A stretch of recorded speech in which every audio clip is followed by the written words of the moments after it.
খুব সামান্য উপকরণে ঘরেই যদি তৈরি করে ফেলা যায় দারুণ সুস্বাদু লেমন ললি। আসসালামু আলাইকুম দর্শক, আমি আতিয়া নারায়ণগঞ্জ থেকে। আজকে তৈরি করে দেখাবো লেমন ললি। প্রথমে একটা প্যানের মধ্যে আমি 3 কাপ পানি নিয়েছি এবং 3 কাপ পানির সাথে নিতে হবে 1 কাপ চিনি। এখানে চিনির পরিমাণ কম করা যাবে না, 3 কাপ পানির জন্য সমান সমান 1 কাপ চিনি ব্যবহার করতে হবে। প্রয়োজনে বেশি করতে পারবেন, কিন্তু কমানো যাবে না।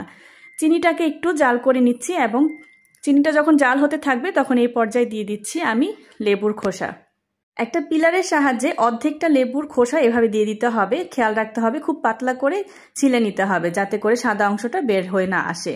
তো আমি এখানে পুরোপুরি অর্ধেকটা লেবুর খোসা দিয়ে দিয়েছি এবং ভালো মতো নেড়ে চেড়ে জাল করে নিচ্ছি। 3 কাপ পানি জাল করে 2 কাপ করে নিয়ে আসতে হবে। একটু নেড়ে চেড়ে ভালো মতো মিশিয়ে নিচ্ছি এবং জাল করে নিচ্ছি যাতে পানিটা 2 কাপ হয়ে আসে। চিনিটাও গলে গেছে এবং এই পর্যায়ে আমি দিয়ে দিচ্ছি ফুড কালার। আমি এখানে লিকুইড ফুড কালার ব্যবহার করেছি। আপনারা এখানে চাইলে পাউডার ফুড কালার অথবা জেলোটিন ফুড কালার ব্যবহার করতে পারেন। আর এই ফুড কালার যে কোনো কেকের যে জিনিসগুলো পাওয়া যায় সেখানেই পেয়ে যাবেন। পানিটাকে আমি ভালো মতো জাল করে নিচ্ছি। এই পর্যায়ে আমি নিয়ে নিয়েছি 1 চা চামচ পরিমাণ ময়দা এবং 1 চা চামচ পরিমাণ কর্নফ্লাওয়ার। এখানে 1 চা চামচ পরিমাণ ময়দা এবং 1 চা চামচ কর্নফ্লাওয়ার দুইটাই ব্যবহার করতে হবে, যে কোনো একটা ব্যবহার করলে হবে না। ওই শিরার থেকে আমি একটু পানি নিয়ে ভালো মতো গুলিয়ে নিচ্ছি। এখানে যদি আপনারা ভাবেন যে 2 চামচ ময়দা দিয়ে দেই বা 2 চামচ কর্নফ্লাওয়ার দিয়ে দেই, সেক্ষেত্রে কিন্তু ললি আইসক্রিমটা অথেন্টিক হবে না। আইসক্রিম বানানোর পর অনেকটা শক্ত হয়ে যাবে।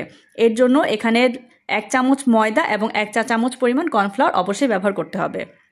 ভালো মতো গুলিয়ে নিয়েছি এবং দিয়ে দিচ্ছি সেই শিরার মধ্যে। শিরাটা এখন একটু পাতলা আছে। এই মিশ্রণটা দেওয়ার পরে কিন্তু শিরাটা অনেকটা ঘন হয়ে যাবে, অনেকটা আমাদের দেশীয় থাই স্যুপের মতো। একটু জাল করে নেড়েচেড়ে মিশিয়ে নিচ্ছি।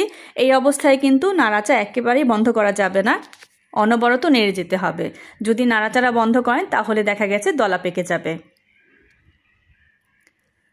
এই অবস্থায় ভালো মতো নেড়ে চেড়ে মিশ্রণটাকে একটু ঘন করে নিচ্ছি। অনেকটাই ঘন হওয়া শুরু করেছে। একটু সময় নিয়ে কাজটা করতে হবে যাতে করে পুরোপুরি ঘন হয়ে যায়। আমাদের মিশ্রণটা কিন্তু অনেকটাই ঘন হয়ে গেছে, থকথক হয়ে গেছে। এই পর্যায়ে দিয়ে দিচ্ছি 1/4 কাপ লেবুর রস। লেবুর রসটা দিয়ে একটু নেড়ে চেড়ে আর একটু মিশিয়ে নিব। চুলার আঁচটা এই পর্যায়ে লো রেখেছি এবং এখানে দিয়ে দিব সুন্দর একটা ফ্লেভারের জন্য লেমন এসেন্স। লেমন এসেন্সটা অবশ্যই দিতে হবে, তাহলেই দোকানের মতো অথেন্টিক একটা ফ্লেভার আসবে। আর এই এসেন্সটাও কিন্তু পেয়ে যাবেন যে কোনো গ্রোসারি দোকানে।